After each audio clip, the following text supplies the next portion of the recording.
बच्चों अब हम लोगों ने नया लेसन शुरू किया है संधारित्र तथा परावैद्युत। उसमें हमारा जो नेक्स्ट टॉपिक अब क्या है कि अगर हम दो आवेशित चालकों को जोड़ते हैं तो जोड़ने पर उनमें जो चार्जेस हैं उनका रीडिस्ट्रीब्यूशन किस तरीके से होता है, कैसे दोबारा वो पुनः वितरित होते हैं। हमने माने कि दो जो आवेशित चालक हैं हमारे ए और बी हैं और इन पर जो आवेश की मात्रा जोड़ने से पहले जो आवेश की मात्रा है वो Q1 और Q2 है, जो धारिता है उनकी C1 और C2 है और जो विभव है वो V1 और V2 है।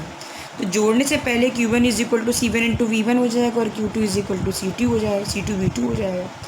अब जब हम इन चालकों को एक पतले तार से जोड़ते हैं तो आपको पता है कि आवेश हमेशा क्या होता है, ऊंचे विभव से नीचे विभव की तरफ जाता है। हमने मान लिया कि ए का विभव ऊंचा है और बी का विभव नीचा है, कम है।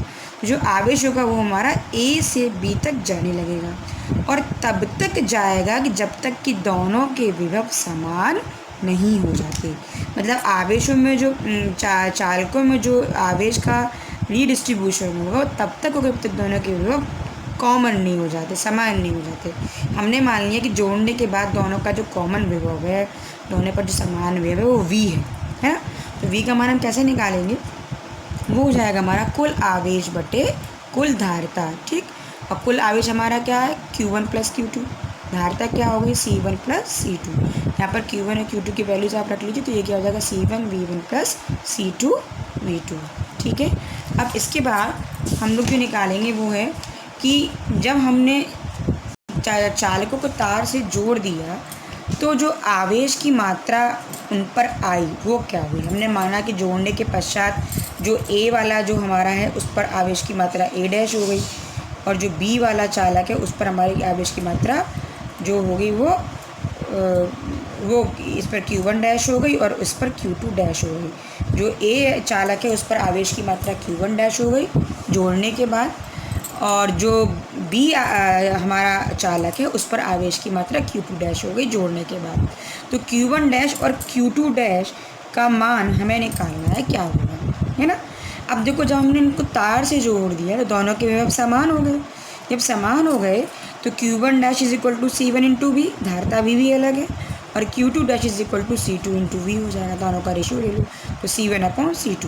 मतलब जब हम दोनों चालकों को तार से जोड़ देते हैं तो उनके आवेशों का जो अनुपात होता है, जो आवेश पुनर्वितरित हुए, जो दोबारा आवेश हमारे इधर से उधर ट्रांसफ़र हुए, तो उनका जो अनुपात होगा उनकी धारिताओं के अनुपात के बराबर होगा।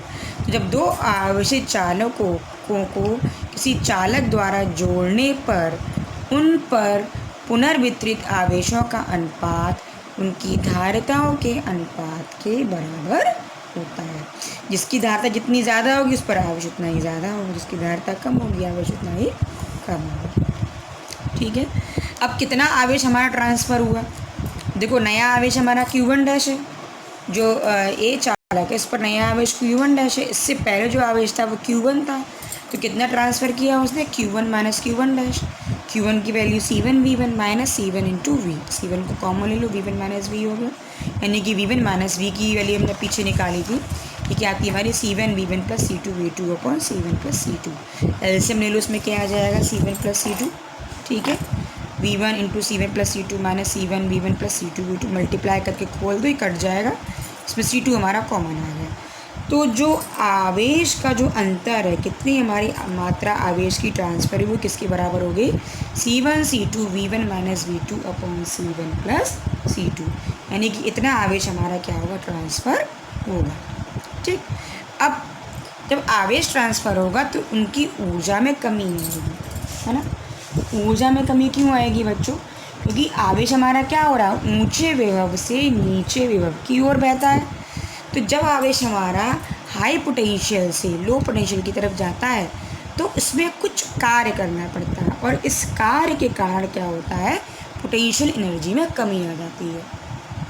ठीक है, लेकिन आवेश की मात्रा हमारी वही रहती है, कुल मात्रा हमारी वही रहेगी जो जोड़ने से पहले थी। जोड़ने से पहले और जोड़ने के बाद कुल आवेश की मात्रा हमारी वही रहती है। ठीक है, तो पहले चालक की पोटेंशियल एनर्जी जोड़ने से पहले क्या होगी, C1 ½ C1 V1 स्क्वायर लोग को फॉर्मूला कल मैंने बताया था कि U is equal to half CV² होता है। इस फॉर्मूले से हाफ C1V1 का स्क्वायर हो जाएगा और दूसरे चालक की जो पोटेंशियल एनर्जी वो क्या हो जाएगी, हाफ C2V2²।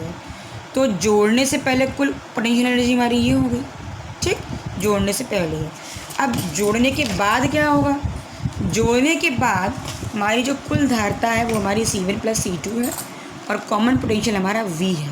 तो नई पोटेंशियल एनर्जी क्या हो जाएगी, half C1 + C2 into V²। V की वैल्यू आपने पीछे निकाली थी, C1V1 + C2V2 अपन C1 + C2 का होल स्क्वायर, यहाँ से कट जाएगा। तो हाफ C1V1² + C2V2 का whole square upon C1 + C2। अब एनर्जी में कितनी कमी आई, पहले एनर्जी हमारी U थी, नई एनर्जी क्या हो गई U'। तो एनर्जी का कितना लॉस होगा, U - U'। दोनों की वैल्यूज़ रख दो बेटा। तो जब यहाँ पर U की वैल्यू हमारी हाफ C1V1 का होल स्क्वायर प्लस C2V2 का स्क्वायर है माइनस हाफ U' की वैल्यू ऊपर निकाली, इसको यहाँ रखो, C1V1 + C2V2 का whole square upon C1 + C2। दोनों में क्या कॉमन आ रहा है, हाफ यहाँ भी है और हाफ यहाँ भी है।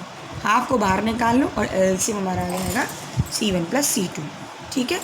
अब बच्चों देखो यहाँ से इसके नीचे क्योंकि डिनोमीटर क्या है 1 है ना, तो 1 का हम जब C1 + C2 में डिवाइड करेंगे तो C1 + C2 आएगा और इसका इसमें मल्टीप्लाई कर देंगे। तो ये क्या हो जाएगा हमारे पास, C1 + C2 C1V1² + C2V2² minus ये हो जाएगा C1V1 + C2V2 का होल स्क्वायर। अब आप यहाँ मल्टीप्लाई करके खोल दीजिए, मैंने मल्टीप्लाई करके खोल दिया। पहले C1 का मल्टीप्लाई इसमें करो और C1 का मल्टीप्लाई इसमें करो, फिर इसका इसमें करो, इसका इसमें करो। ठीक है, इस तरीके से मल्टीप्लाई करो, ये A + B के होल स्क्वायर से खुल जाएगा। तो हो जाएगा A² + B² + 2AB, लेकिन आगे माइनस साइन है तो सारे ये टर्म्स हमारे कैसे हो गए, माइनस के। तो हो जाएगा माइनस का C1² V1² माइनस का C2² V2² minus 2C1 C2 V1 V2। अब देखो इससे ये कट गया, C2² V2² से C2² V2² कट गया। हमारे पास क्या बचा, C1 C2 V1² plus C1 C2 V2² minus 2C1 C2 V1 V2। अब इस ये और ये इन तीनों में एक टर्म क्या कॉमन है, कॉमन है C1 C2, बाहर निकाल लिया। यहाँ से बचेगा V1² plus V2² minus 2V1 V2। तो ये हमारे पास बन जाएगा half C1 C2 V1 minus V2 का होल स्क्वायर। इसका मतलब ये हुआ कि जो पोटेंशियल एनर्जी में हमारी कमी हुई वो कितनी हुई, C1 C2 upon V1 minus V2 का स्क्वायर अपॉन 2C1 C2। अब देखो ये पूरी वैल्यू पॉजिटिव है, क्यों, क्योंकि ये स्क्वायर है। अगर ये वैल्यू मेरी नेगेटिव भी आएगी तो स्क्वायर होने के कारण पॉजिटिव हो जाएगी। ये वैल्यू मेरी पूरी पॉजिटिव है, मतलब जो पोटेंशियल एनर्जी में जो कमी होती है, जो जब हम दो चालकों को जोड़ते हैं तो उनकी पोटेंशियल एनर्जी में क्या होती है, कमी होती है। और वो जो कमी होती है, जो एनर्जी का जो लॉस होता है वो किस रूप में आता है, या तो तार आपका हीट हो जाता है, या चिंगारी निकलती है, या ध्वनि निकलती है। तो इस रूप में हमारा क्या होता है, एनर्जी का लॉस होता है। ठीक है बच्चों, ये डेरिवेशन तुम लोग को समझ में जहाँ तक मुझे आ गया होगा, नहीं समझ में आया है तो इसको आप 2-3 बार देखिएगा, है ना। और मैं बुक की आपको पिक्स भेज दूँगी, उसमें आप देख लीजिएगा तो समझ में आ जाएगा। इसके बाद तुम्हारा आता है संधारित्र क्या होता है। ठीक है, संधारित्र क्या होता है कि ऐसा अरेंजमेंट होता है जिसमें चालक के आकार में परिवर्तन किए बगैर उस पर हम आवेश की पर्याप्त मात्रा को स्टोर कर सकते हैं। मतलब संधारित्र एक ऐसा अरेंजमेंट है जिसमें हम किसी प्रकार से विभव को कम कर देते हैं, और जब आप विभव को कम कर दोगे तो आपको फिर से उसी विभव पर लाने के लिए आपको आवेश और देना पड़ेगा, तो उस पर आवेश की ज़्यादा मात्रा स्टोर हो जाती है। ठीक, तो एक ऐसा संधारित्र क्या होता है, एक ऐसा अरेंजमेंट होता है जिसमें हम चालक की आकार में परिवर्तन किए बगैर उस पर आवेश की पर्याप्त मात्रा को संचित कर सकते हैं। ठीक है, हमने माना कि हमने किसी कैपेसिटर को या संधारित्र को Q आवेश दिया, और Q आवेश देने पर उस पर जो पोटेंशियल आता है वो हमारा V हो जाता है। तो उसकी धारता यानी कि कैपेसिटेंस क्या हो जाएगा, C = Q/V। संधारित्र को इंग्लिश में कैपेसिटर बोला जाता है। ठीक है बच्चों, ये क्या है हमारा कैपेसिटर। अब जैसे कि मैंने तुम लोग को बताया कि संधारित्र एक ऐसी युक्ति है जिसमें हम किसी प्रकार से पोटेंशियल को कम कर देते हैं, और जब हमें फिर से वापस उस अरेंजमेंट को उसी पोटेंशियल पर लाना है तो क्या करना पड़ेगा, और आवेश देना पड़ेगा। और जैसे आप आवेश की मात्रा बढ़ाओगे चालक की जो धारिता है, कैपेसिटेंस बढ़ जाएगा, क्योंकि जो सी है वो किस पर डिपेंड करता है, क्यू पर और वी पर। आपको विभव कम करना पड़ेगा सी का मान, तो आवेश देना पड़ेगा। जितने ज़्यादा आवेश दोगे कैपेसिटेंस उतना ही ज़्यादा उसका बढ़ जाएगा। ठीक, देखो बच्चों यहाँ पर हमने क्या किया है, यहाँ हम एक आवेशित चालक है, इस चालक के पास एक अनावेशित चालक को लाते हैं। ये हमारा शुरू में अनावेशित चालक था, ये ए है और ये बी है। ए हमारा आवेशित चालक है, बी अनावेशित, मतलब इस पर कोई चार्ज नहीं है। लेकिन जैसे ही इस अनावेशित चालक को बच्चों आप ए के पास लेकर आते हो तो क्या होता है कि ए पर हमने क्या किया, किसी अरेंजमेंट के द्वारा हमने इस पर पॉजिटिव चार्ज दे दिया और इसको हमने यहाँ पर एक स्वर्ण पत्र विद्युतदर्शी से जोड़ा है। ये क्या काम करता है, इसमें ये इसकी सोने की पन्नियाँ, ये जो पन्नियाँ होती हैं, इसका फैलाव हमें पोटेंशियल के बारे में बताता है। अगर इसका फैलाव कम है तो पोटेंशियल कम होगा, और अगर इसका फैलाव ज़्यादा है इन पन्नियों का तो पोटेंशियल ज़्यादा होगा। ठीक है, तो ये जो फैलाव है ये पोटेंशियल को बताता है। हमने क्या किया कि इस ए चालक पर किसी तरीके से हमने पॉजिटिव आवेश दे दिया और इस बी पर शुरू में कोई चार्ज नहीं था, इस डिस्चार्ज चालक को ए के पास लेकर आए। तो प्रेरण के कारण क्या होता है, बी के एक साइड में तो माइनस चार्ज आ जाता है और इसके अपोजिट साइड में प्लस चार्ज आ जाता है। इंडक्शन के कारण यहाँ पर अपोजिट चार्ज आ जाता है। ठीक है, तो होता क्या है कि जो इसका ए का पोटेंशियल है, अब इसके पोटेंशियल पर दो आवेश प्रभाव डाल रहे हैं, एक तो बी का ऋणावेश और बी का धनावेश, दोनों इस ए के पोटेंशियल पर प्रभाव डालेंगे। लेकिन होता क्या है, क्योंकि जो ऋणावेश है बी का ऋणावेश वो ए के ज़्यादा पास में, तो जब ये जो ऋणावेश प्लेट है बी का जो ऋणावेश ए के ज़्यादा पास में होता है तो इसका प्रभाव बी के पॉजिटिव चार्ज की अपेक्षा क्या होता है, ज़्यादा होता है। जब ज़्यादा होता है तो क्या करता है, ये नेगेटिव चार्ज के कारण इस ए का विभव कम हो जाता है। और कैसे पता चलेगा कम हो गया, इन पत्तियों का फैलाव कम हो जाता है। इसका मतलब क्या हुआ कि ए का जो पोटेंशियल है वो हमारा कम हो गया।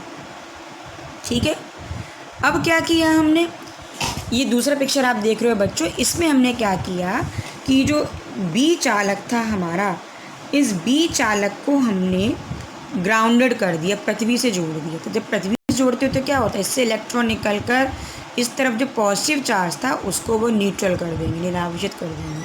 तो अब बी प्लेट पर हमारा क्या चार्ज रह जाएगा, खाली ऋणावेश रह जाएगा। अब जब बी पर ऋणावेश है तो इसका इफेक्ट अब इस पर ज़्यादा होगा, क्यों, क्योंकि इस पर इस साइड पॉजिटिव चार्ज नहीं है, तो ये ज़्यादा प्रभाव इस पर डालेगा। जब ज़्यादा प्रभाव डालेगा तो हम ये देखते हैं कि इन पत्तियों का फैलाव और कम हो जाता है, यानी कि इस ए का विभव और कम हो गया। जब ए का विभव और कम हो गया तो मुझे उसे फिर से उसी विभव पर लाने के लिए आवेश देना होगा। जब हम आवेश और देंगे तो क्या होगा, इसकी धारिता बढ़ जाएगी, ए की धारिता क्या होगी और बढ़ जाएगी। इसका मतलब ये हुआ कि अगर हम एक आवेशित चालक के पास एक दूसरा चालक लाएं जो क्या हो, पृथ्वी से जुड़ा हुआ हो, तो हम उस आवेशित चालक की धारिता को बढ़ा सकते हैं। हमने इनके आकार में कोई परिवर्तन नहीं किया, लेकिन हमने क्या किया, इस ए के पोटेंशियल को कम कर दिया। कैसे, इसके पास एक निरावेशित चालक लेके आए बी और इसको हमने पृथ्वी से जोड़ दिया। तो अगर हम एक आवेशित चालक के पास पृथ्वी से संबंधित एक दूसरा चालक लेके आते हैं तो उस चालक का विभव कम हो जाता है, और विभव कम होने से उस पर हम और आवेश की मात्रा देकर उसकी धारिता को बढ़ा सकते हैं। तो ये जो अरेंजमेंट है जिसमें हमने दो प्लेट यूज़ की ना, एक दोनों पर कैसा आवेश है, अपोजिट चार्ज है, तो इस अरेंजमेंट को ही हम कहते हैं कैपेसिटर, यानी कि संधारित्र। तो इस डायग्राम से क्या समझ में आ रहा है बच्चों कि कैपेसिटर में क्या होना चाहिए, दो पेयर होने चाहिए, दो चालक होने चाहिए और उन पर अपोजिट चार्ज होना चाहिए। ठीक है, और दोनों चालक एक दूसरे के पास में होने चाहिए, बहुत दूर नहीं होने चाहिए। ठीक है, तो यहीं से आप संधारित्र की परिभाषा एक और निकलती है कि संधारित्र किसी भी आकार के ऐसे चालकों का युग्म है जो कि एक दूसरे के समीप होते हैं। जैसे कि आप लोगों ने यहाँ पिक में देखा कि देखो, इस पिक में आप देख सकते हो यहाँ पर बच्चों कि इसमें जो संधारित्र है वो हमारा क्या है, इसमें ये दो प्लेटें हैं वो एक दूसरे के समीप है और समीप है, लेकिन दोनों पर चार्ज कैसा है, अपोजिट है। तो संधारित्र क्या है, एक ऐसे चालकों का युग्म है जो एक दूसरे के समीप होते हैं और जिन पर बराबर और विपरीत आवेश होता है। एक पर जितना पॉजिटिव चार्ज होगा दूसरे पर उतना ही माइनस चार्ज होगा। तो इन प्लेटों को ए और बी को, ये जो संधारित्र की जो प्लेट है इन्हें हम कहते हैं संधारित्र की प्लेट है। ठीक है, तो अब यही डेफिनेशन मैंने यहाँ पर लिखी है कि संधारित्र किसी भी आकार के ऐसे चालकों का युग्म है जो कि एक दूसरे के बहुत समीप होते हैं और जिन पर बराबर और विपरीत आवेश होता है। इन चालकों को संधारित्र की प्लेटें कहते हैं। धारिता क्या होगी, क्योंकि देखो बच्चों इन पर आवेश कैसा है, बराबर है और विपरीत है। मतलब अगर इसका प्लस क्यू आवेश है, इस पर क्या होगा, माइनस क्यू आवेश। तो प्लेटों पर क्या आवेश हुआ हमारा, प्लस क्यू और माइनस क्यू। और हमने माना कि इनके बीच का जो पोटेंशियल है वो हमने मान लिया क्या है, वी है। ठीक, तो जो संधारित्र की धारिता की हमारी क्या हो जाएगी, C = Q/V। यहाँ से आप धारिता की परिभाषा दे सकते हो कि किसी संधारित्र की धारिता संधारित्र की एक प्लेट पर दिए गए आवेश और उन प्लेटों के बीच उत्पन्न विभवांतर के अनुपात के बराबर होता है। ठीक है, परिभाषा क्या होगी कि किसी संधारित्र की धारिता संधारित्र की Q क्या है, संधारित्र की एक प्लेट पर दिए गए आवेश और V क्या है, उनके बीच का विभवांतर। संधारित्र की एक प्लेट पर दिए गए आवेश और उन प्लेटों के बीच विभवांतर के अनुपात को कहते हैं। ठीक है, चलो बच्चों इसके बाद आगे बढ़ते हैं हम लोग। जो धारिता होती है कुछ फैक्टर्स पर डिपेंड करती है, 3 फैक्टर्स पर डिपेंड करती है बच्चों, क्षेत्रफल पर, प्लेटों के बीच की दूरी पर और प्लेटों के बीच के माध्यम पर। कैसे, जो धारिता होती है वो क्षेत्रफल के अनुक्रमानुपाती है। जितना ज़्यादा क्षेत्रफल होगा उसकी धारिता उतनी ही ज़्यादा होगी। दूरी के व्युत्क्रमानुपाती होती है, मतलब जितनी दूरी कम होगी, प्लेटें जितनी पास होगी, विभवांतर क्या होगा, उतना ही कम होगा। जितना विभवांतर कम होगा धारिता क्या होगी, उतनी ही ज़्यादा बढ़ जाएगी। इसलिए संधारित्र के अंदर प्लेटों को पास रखा जाता है, क्योंकि प्लेटों के बीच की दूरी जितनी कम होगी, आपने जो स्वर्णपत्र दर्शी जो जोड़ा था उसके बीच में पत्तियों का फैलाव उतना ही कम हो जाएगा और विभवांतर इसका मतलब क्या हुआ, उतना ही कम हो गया। ठीक है, समझ में आया बच्चों। इसके बाद तुम्हारा आता है माध्यम पर कैसे डिपेंड करता है। ये माध्यम के परावैद्युतांक के अनुक्रमानुपाती होता है। अगर आप संधारित्र की प्लेटों के बीच में कोई माध्यम रख देते हैं, अब्रक जैसे कि पैराफिन आपने, मोम रख दिया, अब्रक तेल कुछ भी रख दिया प्लेटों के बीच में, तो क्या होगा, परावैद्युत माध्यम होने पर उसकी धारिता बढ़ जाएगी। ठीक है, कैसे बढ़ेगी आपको नेक्स्ट लिंक में समझाएंगे। मेन चीज़ें समझो, 3 चीज़ों पर डिपेंड करता है, क्षेत्रफल पर, दूरी पर और परावैद्युतांक पर, यानी कि माध्यम पर। क्षेत्रफल बढ़ाओगे धारिता बढ़ेगी, दूरी घटाओगे धारिता बढ़ेगी। और अगर कोई प्लेटों के बीच में आप परावैद्युत माध्यम रख देते हो तो निर्वात के सापेक्ष, अगर आपने कोई माध्यम रख दिया तो निर्वात के सापेक्ष उस माध्यम वाले संधारित्र की धारिता ज़्यादा